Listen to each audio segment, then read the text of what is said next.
EU leaders have approved Ukraine and Moldova's bids for candidate status, the first official step towards joining the European Union. It's a political boost for Ukraine as it faces big challenges on the battlefield. Leaders from Germany, France and Italy had all backed Ukraine's application, but all 27 member states needed to give it the go-ahead. Ukraine is Europe! Ukraine is Europe! Protesters outside the EU Council building here in Brussels found their views reflected by the 27 European leaders meeting inside. All of them agreed to grant Ukraine EU candidate status, along with Moldova. French President Emmanuel Macron spoke glowingly after the vote. From day one of this conflict, Europe has been reacting in a quick, historic and united way. Firstly with the sanctions, then economic, military and financial support, and now with this political gesture. The decision did not come as a surprise. Macron, along with two other powerful EU leaders, Germany's Olaf Scholz and Italy's Mario Draghi, had traveled to Kyiv earlier in June, where they endorsed Ukraine's EU membership bid. Many of the leaders acknowledged that Russia's invasion played a large role in their decision-making.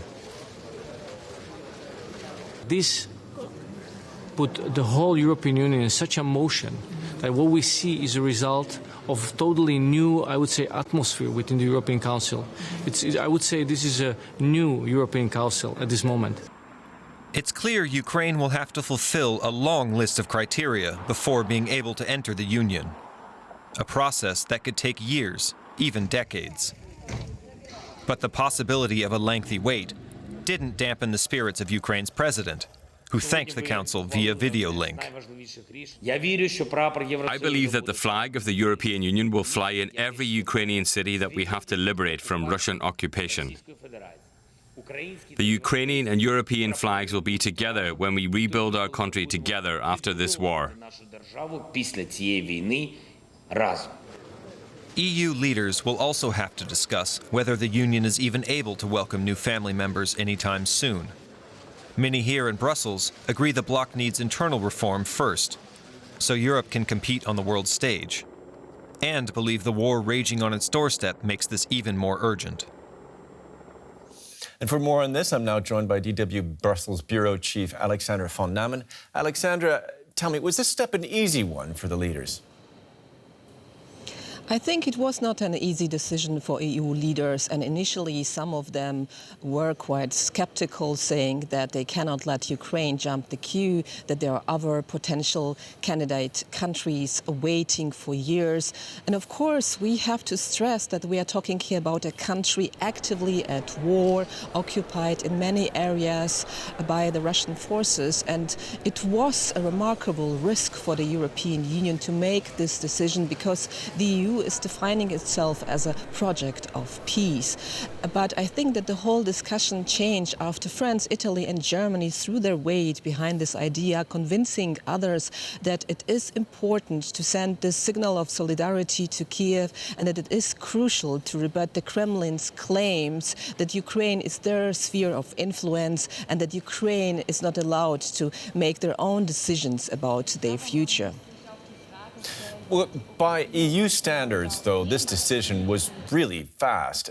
Does this now mean that Ukraine is on some kind of fast track to membership?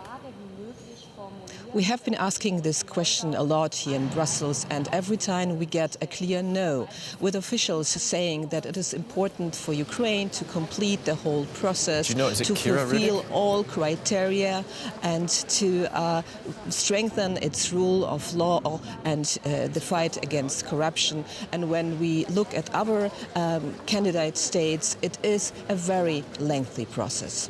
Right. That's DW's Alexandra von Namen reporting for us from Brussels. And for more now, I'm joined by Kira Rudik, who is a member of the Ukrainian Parliament and leader of the opposition party, The Voice. Ms. Rudik, great to have you with us. Ukraine has now been granted EU candidate status. The official request was made, I think, 4 days after the invasion. But this has been a long and painful journey for your country, going back to maybe 2014, 2004. Can you tell us about that journey? Hello, thank you so much for having me. I'm actually right now in Brussels. So yesterday I was able to get like the feeling of the preparation and then the feeling of celebration after we received the candidacy. It's truly historical day for my country and for the nation. We started our journey to European Union back in 2004 when there was a first decision made on Euro direction.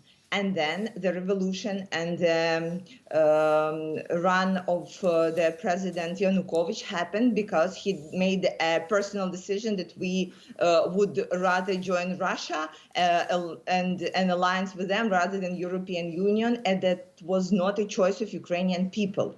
Joining EU and NATO is written in our constitution, and this is one of the reasons why Putin attacked. And he was very clear about that. So what happened yesterday is historical in so many levels, in so many ways. And I cannot even begin to tell you what Ukrainian people feel right now. Our soldiers are messaging me, we waved the right flag. This is the uplifting news that on the 100 and almost 20 days of war, we really needed to see that in front of us is not only a fight for our freedom and for our sovereignty, but there is also a chance for our country. You know, yesterday my father called me and he said, I don't quite understand what the candidacy means, but I do understand that we have a future now. And this is the most important, that for Ukraine, it is a future. And can you tell us, I can imagine the emotions that, and thank you for sharing them from your family, the new hope that is being given by this announcement. But is it just a psychological boost for your country, do you think, or is there more? So as a politician, I know that it's first of all motivational boost that we need, but it's also a clear list of items that we need to fulfill to move to the next step. And it's a good push for my country. It's a good push for reforms. It's a good push for the right choices to make for us as parliamentarians. And we have already completed things that were unimaginable like a month ago. A couple of days ago, we have voted we ratified the Istanbul Convention, something that I personally would say that I did not believe that we will be able to do. As a leader of Liberal Party, I of course voted yes, and my party voted yes, but there were so many people who were tentative. For 10 years, they were tentative. But now when we needed it for the candidacy status, people put their political fights aside and they said, okay, let's do that for our country. And I'm sure that the list of 7 points that Euro Commission gave us in terms of reforms, in terms of anti-corruption, the rule of law, and many other things is something that we will be able to complete faster and with more unity because we know why we are doing it. You can understand why you're on a war footing and perhaps more mobilized than you might have been in the past. But look, this isn't happening in a vacuum.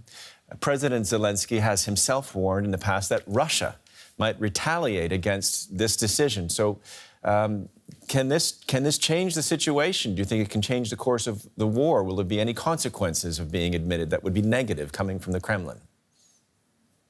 There absolutely will be consequences. We have heard a statement by Putin who said that he doesn't really care and that he does not even mind that Ukraine will get the candidacy, which translating from Putin to normal, I can tell you means we cannot do anything about that, but there will be consequences. This is why all Ukrainian people are advised to listen carefully to air raid sirens and take them seriously. And this is why we are waiting and preparing, and all our security systems are on the highest level of alarm because we know that he will fight back. We know that he will do something to prove, first of all, to Russian citizens that Russia still has the control of Ukraine. Okay, Kira Rudik, leader of Ukraine's opposition party, reacting to Ukraine being granted candidate status to the European Union. Thank you so much. Thank you, and glory to Ukraine.